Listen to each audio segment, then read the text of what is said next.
Hello, everybody. Hello. Welcome into today's live training.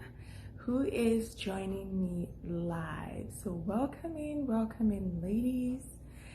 Thank you for joining me. Today we're going to be talking about something that I get questions with women asking me. I'm in this field. Hey, I'm working in tech. Hey, I'm in medicine. I'm a doctor and things like that. The job is so stressful. How can I manage the stress that comes with being in this kind of field, right? So we're going to be talking a little bit about what you can do if you are currently in a field that is high pressure. Okay, so I'm gonna break that down for you guys. What does high pressure mean, and what can you do to be able to manage yourself, especially if you like what you do, like you like the career, you like your profession, you don't want to quit, but you feel like quitting is your only option. So I'm gonna give you some things that you can start doing today that's going to change the way that you see the situation, and it's going to be able to help you manage the stress better. So welcome in, ladies. Welcome in. Thank you for joining me today again. If this is the first time that you're joining me live or you're watching the replay, thank you. My name is Adi. I am a life coach. So I help professional women have a work-life balance. So I teach you, I guide you, I mentor you, I coach you into living a state of feeling overwhelmed and having balance in your life, right? Being able to use your masculine energy when you want to, and take a break and care for yourself and nurture yourself and tap into your feminine energy when you want to. And part of that work is being able to manage stressful situations. We live in a time where we're so plugged in, you guys. The rate at which things are processed every day is so quick. The amount of information that's coming to us is so quick. The expectations are quicker now in comparison to like 10 years ago. Right? Everything is like fast now, right? And that perception creates the feeling of stress and anxiousness. And one of the things that I've noticed in my life and in the women around me is this transfers to every situation that we find ourselves in. And many people are not even aware. Okay? So I don't want to jump a little bit ahead of myself, but let's start from the beginning. Okay. So one of the things that a lot of women incorporate, one of the things that they experience is that they have to, essentially, the modern day woman, by the way, that's what I'm referring to. They essentially have to, show up at work, and then they come home to their second jobs, caring for their families, right? So they have like 2 or 3 jobs. Some of them are caring for parents and grandparents. So they have like 4 jobs, one person. Of course you're gonna burn out. Like unless certain things are in place, you will be burned out unless certain things are in place. Now, when you have a high pressure job is a job that requires you 100%, or you feel requires you 100%, tight deadlines, back to back meetings. Like there was a day, years ago, like I was in like 5 meetings back to back. What do you guys think, or how do you guys think I showed up?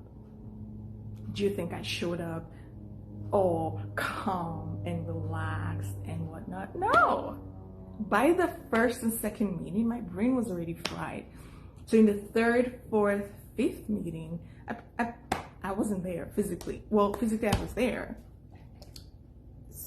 Emotionally, I was not. And when I take myself back to those places, the feeling of stress started before I jumped into those meetings. So as I went through meeting 1, meeting 2, meeting 3, 4, 5, 6, 5, the feeling just kept escalating. And after the meetings were done, then did the stress stop? No, of course not. Then I took that home and just doubled that even more. And I know this is the reality of many women. This is the reality. So if, for example, you are in a place where you wake up in the morning, you take care of your kids and you drop them off and whatnot, and then you go to work in this, having tight deadlines, having to put that report, having to show up and whatnot, and then you come back from work, you take care of your kids, and then you take care of your parents, and then you go to bed, and then you repeat the whole process. Like, if that is your day-to-day life, one of the things that you're going to notice about yourself is that feeling of trapped. Like, you feel trapped. You're going to feel like you're in this box that you cannot get out of, right? And when you're in that state, that actually triples the way that your brain perceives. Like, it heightens the way your brain perceives normal situations.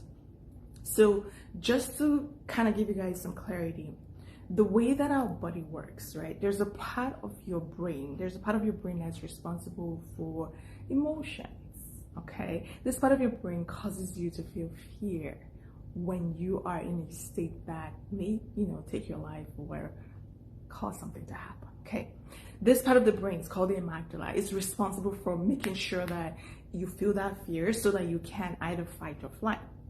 Now, when you are in those situations where you are moving from one stressful situation to the other, to the other, to the other, studies have actually shown that the perception of your amygdala is magnified.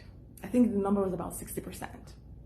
So if the first day that you were going through that routine, the one that I just described, if the first day you were a little bit, okay, maybe I can do this, and the second day you didn't rest, you didn't calm yourself down, you continued the routine, for about a week, 2 weeks, years, your perception of fear or your perception of your reality is skewed. Why am I going into all these details? Okay. The reason I'm going into all these details is because in order for you to manage something, you have to understand where it's coming from. You have to understand the mechanism behind the way that your body is responding to this thing before we can deal with it. Okay? It's easy for me to come in here and say, oh girl, just go to self-care. Oh, go paint your nails. Oh, go get a massage. Oh, go paint, do art. It's easy for me. I can give you tips and tricks all day, but go to YouTube, go to Google. You're gonna see the internet littered with those tips and tricks. Why are you still feeling the way that you feel? If the answer is there, if the information is there, right? So I want you guys to, one of the reasons why I go into these details like this is because I want you guys to start taking a step back and peeling the layers beyond the surface level. What is going on? What is going on into why I am currently in this stressful situation? What is my body doing? What is causing me to feel this way? And this is step one. This is step one. So if you are in a currently stressful situation, step one, the first thing you must do is create awareness on the things that are causing you to feel stressed. Create awareness on the way you are responding to those things. Create awareness on your routines. What is it about the situation that is causing you to feel stressed? What is it about your job that is causing you to feel stressed? What is it about the workplace that is causing you to feel stressed? This is important because if you don't identify this, then the next things that I'm going to tell you, they're not going to work for you. I've been there, okay? Like I said, I could come here and give you watery tips and tricks. Do this, do that, whatever, right? But for someone who's been through this process, for someone who's been in the industry, a very high pressure field industry, this is my 10th year in my industry. I'm in the tech industry. This is my 10th year. For someone who's been there, if you want to thrive, you need to pull the layers. You need to pull the layers and really understand what you're dealing with here. Okay? You guys know my story. You guys know my story that when I was consuming tips and tricks and not pulling back those layers, I was almost hospitalized for exhaustion because I didn't know why I was doing what I was doing, and I didn't really understand it. Okay, so the first step to managing the stress, if you are in a high pressure field, if you're a doctor, you're a nurse, you're in tech, you're in finance, whatever field, it doesn't really matter. If you feel so much pressure, so much deadlines looming, find the reason, okay? If you're in a state where your head is a little bit woozy and you cannot feel that way, that's okay. When I'm working with women, there's just so many things that they experience, right? But the 3 common reasons that I have seen and I continue to see is, number 1 is where you have a perception of incessant deadlines. I say perception of incessant deadlines. I don't say incessant deadlines. Why? Because remember I said that your part of the brain that's responsible for feeling fear and triggering you into a state of fight or flight, if you're overwhelmed, its perception is magnified. So that means that if you feel like you have too many deadlines, that does not actually mean that you have too many deadlines. No. No, when women ask me, Abby, what do you mean? Are you saying that I'm lying? I'm like, no, you are correct. If you have to put in a report, that your boss tells you at 5 p.m. the day before that you have to put in a report at 10 a.m. or at 9 a.m., right? That's a tight deadline. That means you have to go back home and start working. If that's your reality, that's true. But at the same time, perception is reality, because there's certain things you can do that will prevent you from putting yourself in the place where you have to feel stressed. There's certain things. We'll talk about that. Okay? So just to go back to this point, one of the most common things that I see that causes women to feel stress in a high pressure field, again, is the perception of never-ending deadlines. When we have never-ending deadlines, we start to feel fear and stress, and it just continues to generate more of those feelings, okay? The second reason is you just have too many things that you're doing. So it's not just at work, it's at home. Like you just have too many people are using you. Let me just put it that way. I know it sounds very harsh, but by now you guys know the way that I teach. I tell you the truth, give it to you straight, because we're talking about a matter of life and death here. Too many people are using you, or you are putting yourself in situations where too many people are using you. Okay, so too many responsibilities, too many things are requiring your energy, and your energy is going into different directions. So when your energy is coming out than more is coming in, it's going to trigger your body into a state of fight or flight, because the body is going to receive that deficiency as a problem. So that's another reason. The third reason, and this is the one I'm going to talk about in step 2, because a lot of women don't know about this one. A lot of women don't know. The third reason is the pressure to constantly prove yourself at work. It's that feeling of, I have to do this, because if I don't do this, who is going to respect me? I have to do this. If I don't do this, who is going to take me seriously? I have to do this. If I don't do this, who is going to think that I'm worthy of being a woman in this field? That's the third one. You see, the other two they're a little bit more external focused. The third one, the bigger problem, because the first two, you can fix that if you know how to do certain things. The third one is the one that you need to fix yourself, and you need to fix quick. Because the third one, you can change, you can move to another job. You can move to another job, you can, the people that are taking from you, you can tell them, I'm no longer giving you anything, leave me alone, you can do that. But the third one, the internal one, that one is a lot harder to fix, because that one is coming from inside. It's not visible. You cannot blame it. You cannot say, it's your fault. Why am I always proving myself? You're not going to talk to your manager and say, why are you making me prove myself? Come on. So we're going to handle that one. I have a video coming out for you guys on that one, but I'm going to talk about it a little bit today. So these are the three major reasons. These are the three major reasons why many women in a high pressure field are feeling stressed. Okay, so now that you've understood what is causing you to feel stressed, or if you're in a state where you cannot, you cannot think for yourself, you cannot look at the three reasons that I just gave. Which one is familiar? Which one feels familiar?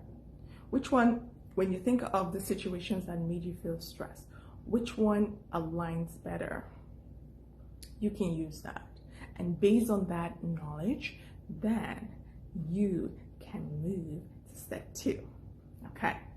In step 2, once you've figured out what are some of the things that are causing you to feel stressed, to feel like you cannot cope, once you've figured it out.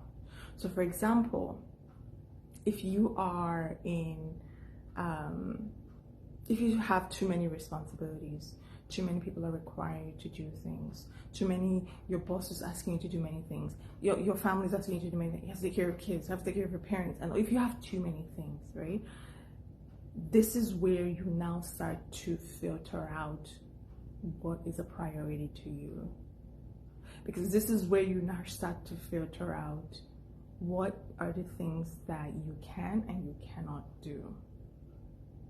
Right? This is where you start to filter out, I cannot give all from an empty cup. So who do I need to cut out? Who do I need to cut out? If you have kids, you cannot cut out your kids, right? But you can help, you can hire help, you can ask for help, right? So that you don't have to do everything.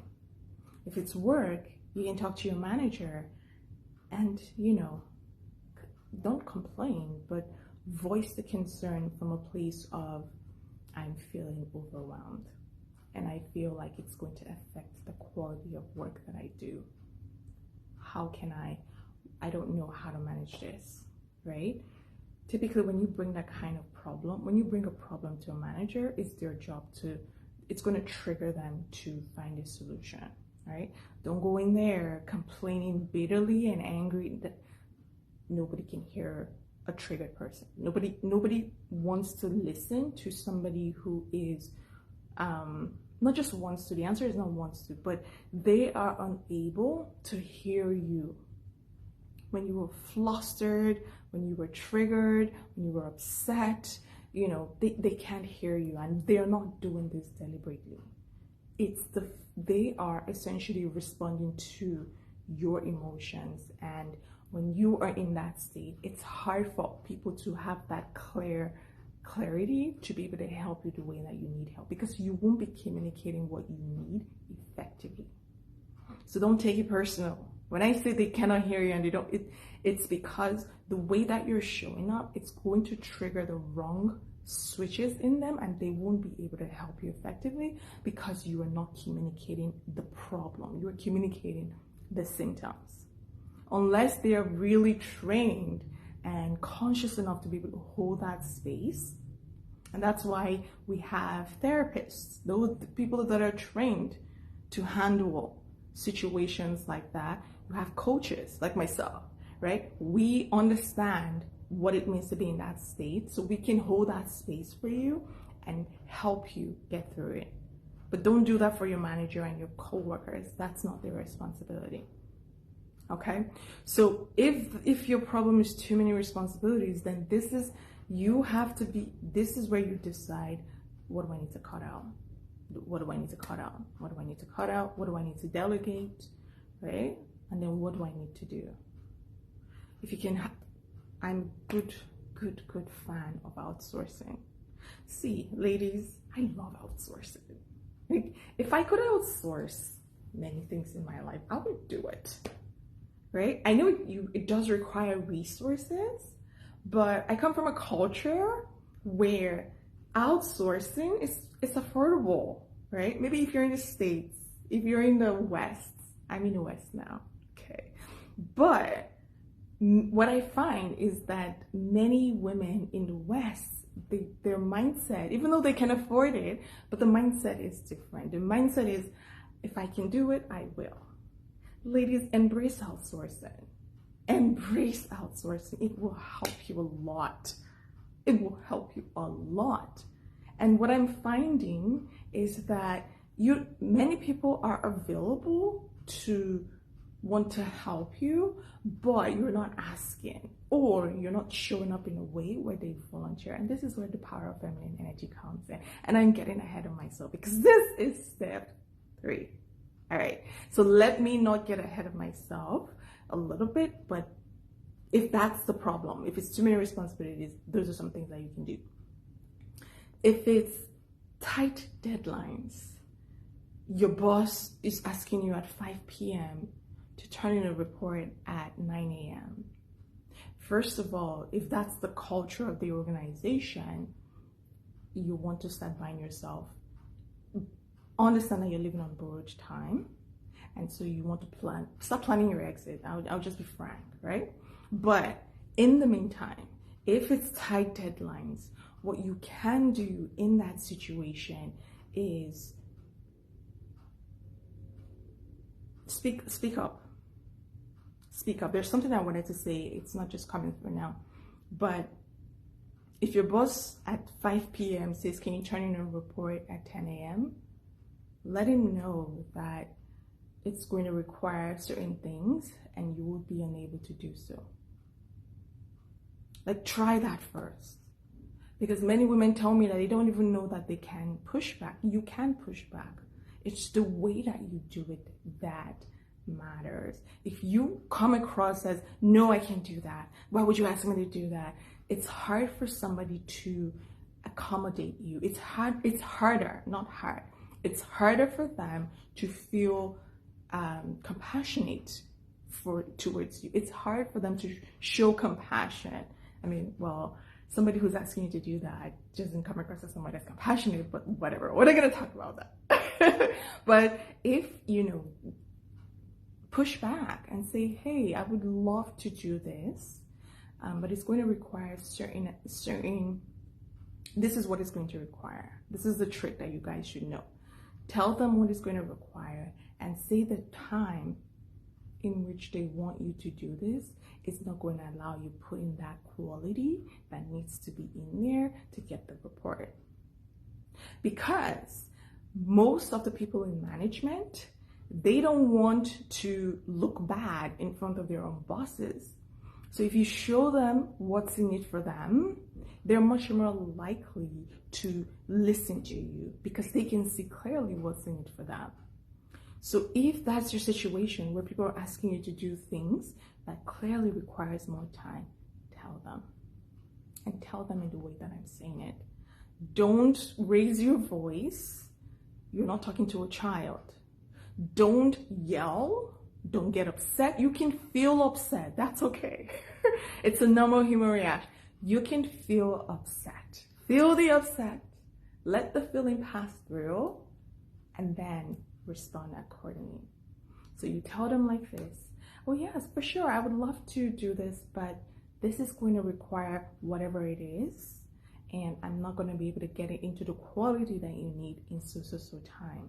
So can we balance these expectations, or do we want to push the time, right? Throw the responsibility back on them. Let them decide. Let them think about it. Let them say, yeah, okay, maybe we can move this, right? You can suggest, but let them believe that it's their idea, and they're much more likely to push through for you. Okay? I use this a lot. And it's not just in my professional life. I use this in my personal life, right? One of the things about human nature is that when you are opposing someone, when you are, against someone, it's a natural response for them to want to, fight and hold on to their beliefs. But when you know how to communicate with someone where they see and know that they're being heard, then they're much more likely to get to a point where both of you find a way to come to a middle ground. So this is where feminine communication comes in. I have trainings planned for you guys in the future to teach you how to do feminine communication. This is what will get you out of situations where most people will crack. Your ability to communicate, negotiate, is what will keep you ahead, not just physically, but your mental health will skyrocket. Just knowing how to communicate, because we are social beings. We need to communicate for things to move forward, and knowing how to say certain things, knowing how to, using the right tone, using the right way. This is not about, you're not manipulating anybody. This is not about manipulation, but this is more about allowing people to know that they're being seen and heard, and you're still getting your what you want. Okay, so again, back to the point of too many tight deadlines. I feel like this itself requires a full video, a full training on its own. I'll think about it and then I'll come back. But if that is it, try that.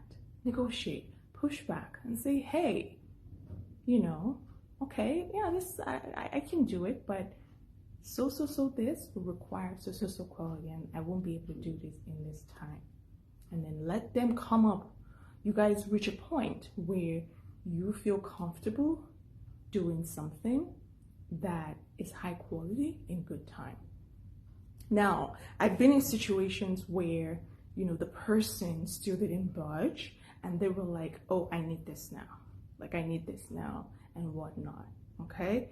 In those extreme situations,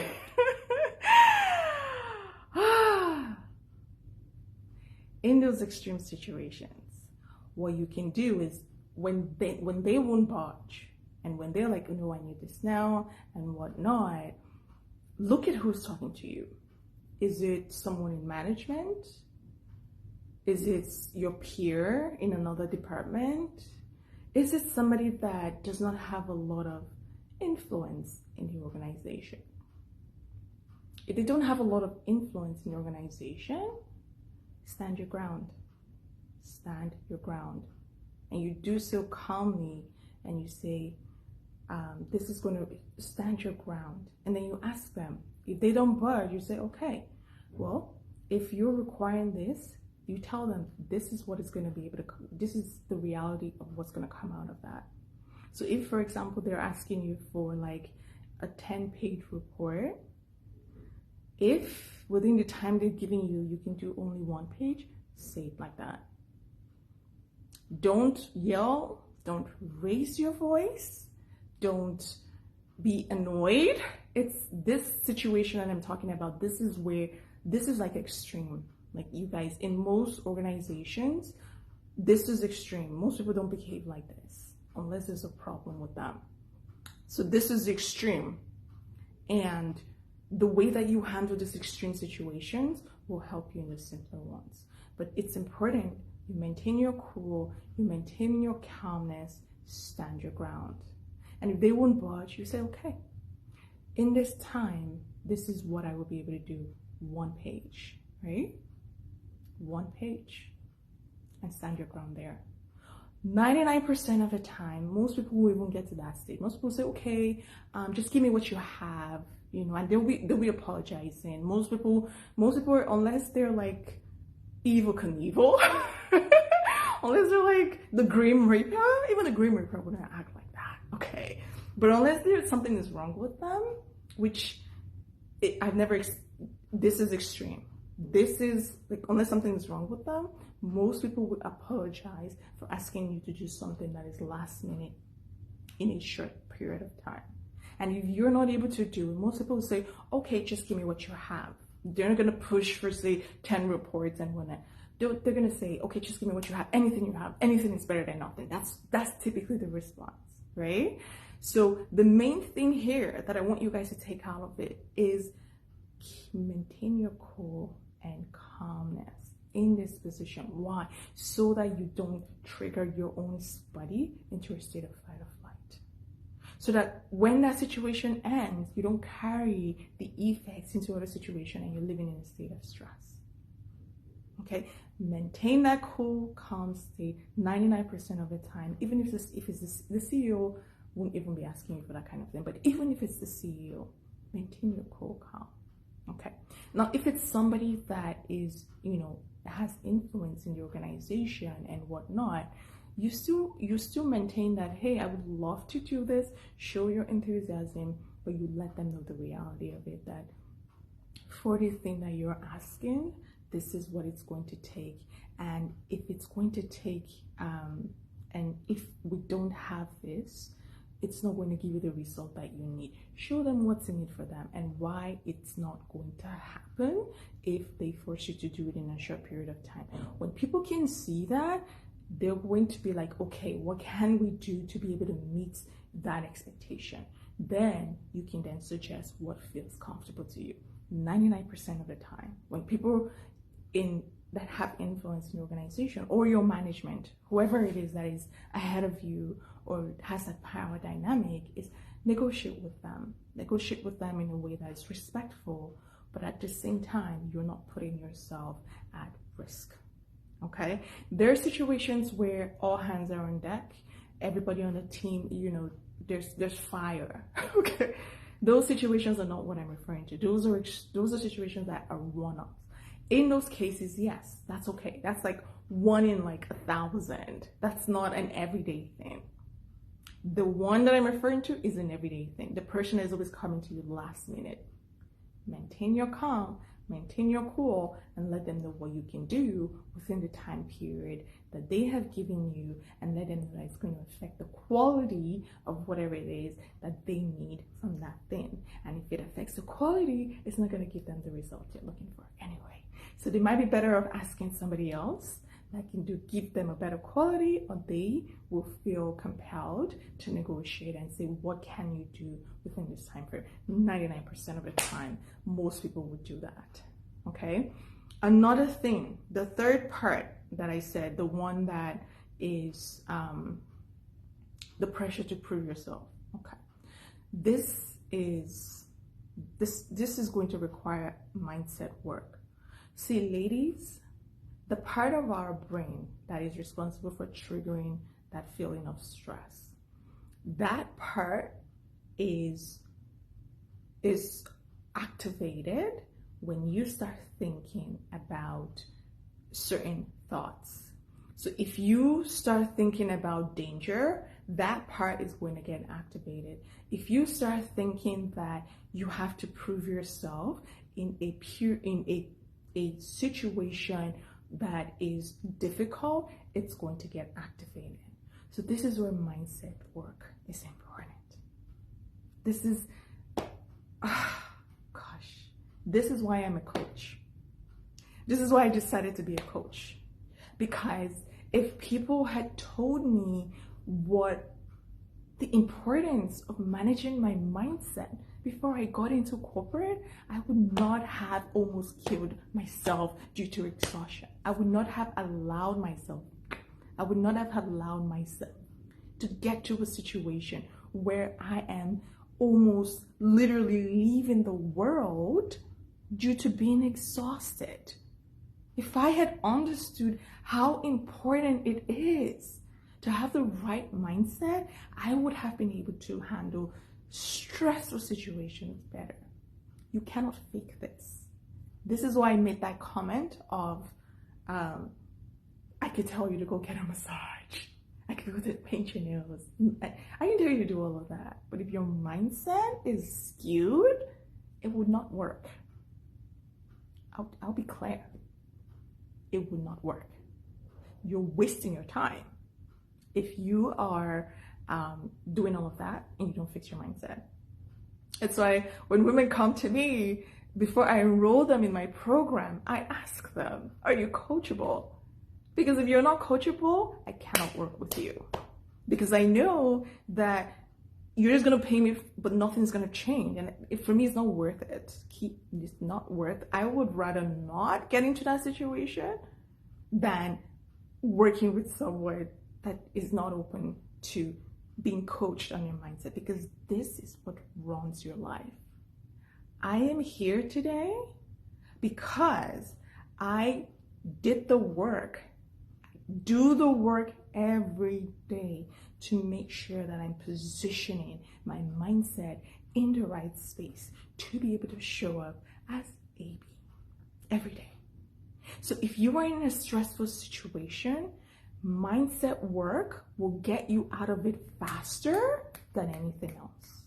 And one of the things that you can start doing is, like, if the problem is the pressure to prove yourself, this is a separate video that I'm so passionate about. It's going to come out either next week or two. But if that's it, you're going to have to change your mind to stop proving yourself. This is the basis for why I'm a coach. I said it before, I'm going to say it again. You're going to have to change your mindset to stop doing that. Because in this example that I gave you guys of people asking you to do things last minute, the courage to push back,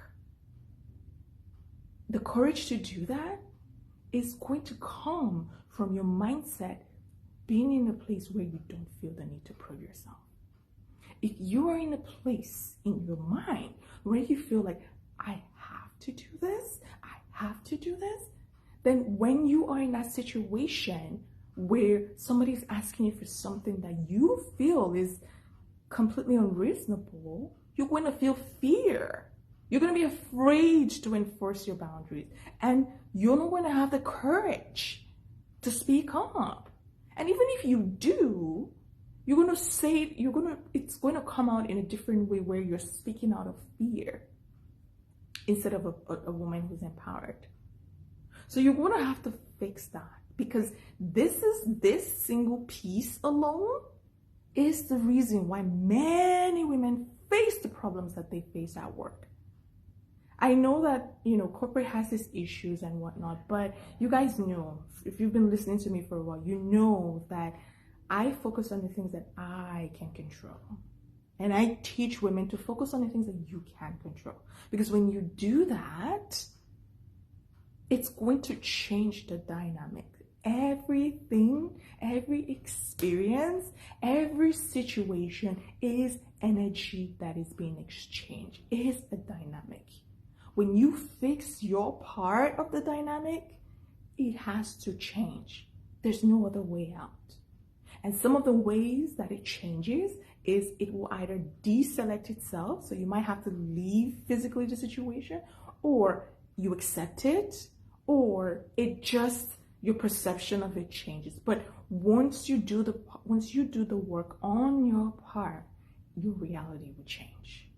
So back to this problem, how mindset can help you is knowing that you don't have to prove yourself. Let me repeat this.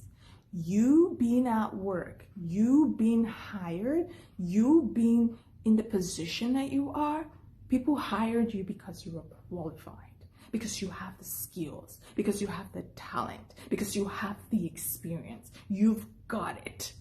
You do not have to consistently prove yourself, even if people tell you to, even if people say that. You, as a woman, do not have to. Because when you are in a state where you feel like you have to constantly prove yourself, you are burning your masculine energy. And for women, it is expensive. It is extremely expensive. You guys have no idea how much energy goes in a woman's body, how much energy is exhausted and used from being in your masculine energy for a long time. You have no idea. Just think about liquid gold, okay? And you pouring liquid gold out. Think about it.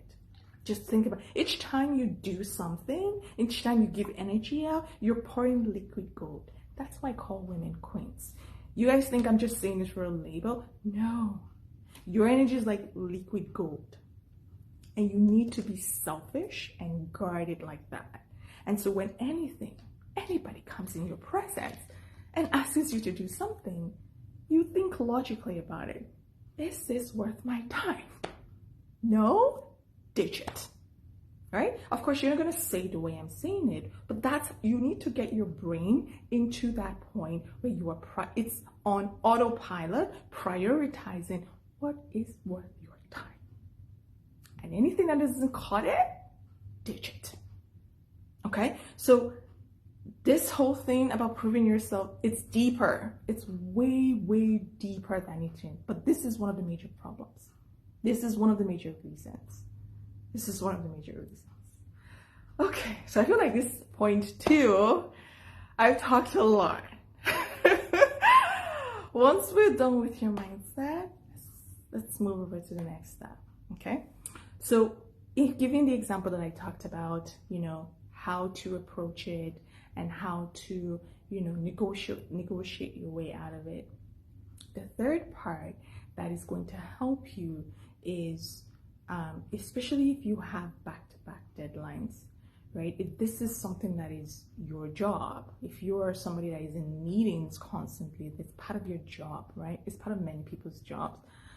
What do you do?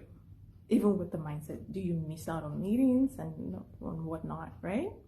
So in the third step, one of the things that helps women incorporate, the women that I work with and myself included, is learning how to use your feminine energy to break up the demands from you. Using your feminine energy to refresh you. Yes, that sounds a lot much better. You guys, this is the secret to my life. This is how I'm able to be in a field where it's high pressure, high deadlines, and I can come to you guys and still be smiling and still have time for my hobbies and still have time to coach women and still have time to do modeling and still have time to do. This is the secret. Because when you are in a state where you are relaxed and tapping into your feminine energy, this is going to help you heal. So when you're feeling exhausted, you're feeling overwhelmed because too much is coming out of you. Like the equation is imbalanced. Too much is coming out, very little is going in. And so being able to relax and tap into your body is going to regenerate you so that what is coming in is either greater or equal to what's going out and never below what's going out. Okay, so some of the things that you can start doing to keep you in touch with your feminine energy and help you manage those situations better. I will give the specific thing for the back-to-back meetings, but in general, this is where meditation can help, because meditation is going to bring you back into your body so that you are present and you're not in your head having those thoughts that's going to trigger you into a state of fight or flight. So this is where self-care things like having a massage can help. But if you go and get a massage and you are worrying about the next meeting, it's useless. So you have to be able to find things that keep you cool and calm in your body, where you're not thinking, you're not doing, you're not over processing. Okay, one of the things that works for me every time, and I use this when I have back to back to back to back to back meetings on my calendar. I dance. Dancing brings me into my feminine energy like this. Like I can, if I had a wand and somebody said, Avy, get into your feminine energy, all I have to do is dance, right? So one of the things that I tell women is regeneration, like we need to be filled up. It's not enough for us to stop doing the thing that's stressing us out. As women, we need to pour into us. It's very different for men. They can just rest because testosterone gets regenerated for them. I think it's every 15 minutes. For us, we have a cycle and we don't have the level of testosterone high every day.